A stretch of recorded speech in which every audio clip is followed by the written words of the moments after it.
O olho está murcho pelo descolamento de retina. Será que tem recuperação?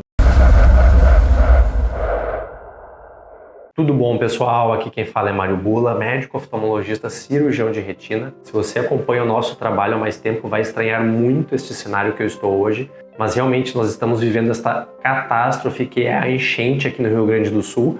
Praticamente a água tomou conta de muitas cidades, não apenas a periferia, mas até o centro das cidades. As cidades que foram 100% devastadas pela enchente desta vez. Então nós estamos gravando de outro local porque eu nem consegui chegar até a minha clínica para fazer a gravação e também não estamos conseguindo atender as pessoas neste exato momento. Já participamos de resgates de jet ski, de barco, de jipe, de tudo que é jeito, e agora tirei estes minutos para gravar o vídeo respondendo a pergunta extremamente grave de um seguidor, que é sobre este evento que é a perda de pressão do olho durante o descolamento de retina. Isto é algo relativamente comum, nem todas as pessoas que têm descolamento de retina vão apresentar a hipotonia, que é a redução da pressão do olho, mas é importante ressaltar que isso acontece. Existem casos de descolamento de retina, principalmente quando está muito tempo a retina descolada, que inclusive o corpo ciliar, que é a estrutura que produz o líquido interno do olho, acaba parando de funcionar ou então diminuindo o seu funcionamento. Inclusive, às vezes, nós vemos casos onde logo no início já existe uma queda muito grande na pressão do olho. Isto pode acontecer por vários motivos, como por exemplo, a própria ruptura da retina, se for muito grande, vai permitir que o epitélio pigmentar da retina, que fica embaixo da retina, acabe drenando o líquido interno do olho. Ele funciona como uma espécie de bomba puxando líquido para dentro, e isso é um dos mecanismos que faz a queda da pressão do olho.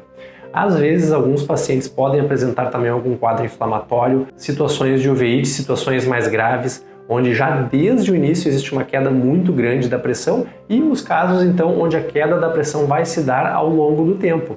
De qualquer forma, cada caso tem que ser avaliado de forma individualizada. Então, por exemplo, se o paciente já está com a retina descolada há muito tempo, o olho já está entrando em atrofia e principalmente se esse olho não enxerga nada, ou seja, não percebe nem a presença de uma luz mais forte, nesse tipo de situação, provavelmente a cirurgia não será indicada, porque infelizmente não conseguiremos mais recuperar o olho. Por outro lado, casos mais agudos que tenham hipotonia, mesmo que seja uma hipotonia bem importante, inclusive às vezes nós vemos olhos com descolamento de coroide, ou seja, uma outra camadinha que existe embaixo da retina acaba se soltando.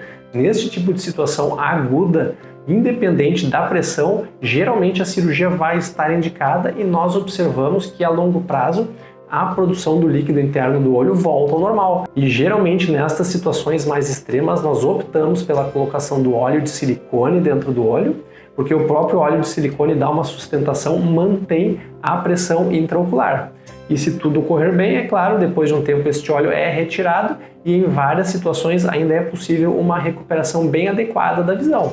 Não vou dizer que a pessoa vai voltar a enxergar 100%, mas se o olho preservar a capacidade de produção do líquido interno, que é o humor aquoso, se a visão ainda estiver presente, é possível sim tentar recuperar o olho, mesmo que ele esteja murchando pelo descolamento de retina. Se você tiver mais alguma dúvida, aproveite para deixar um comentário, deixa o like, inscreva-se no canal e até o próximo vídeo aqui no canal Retina e Vítreo.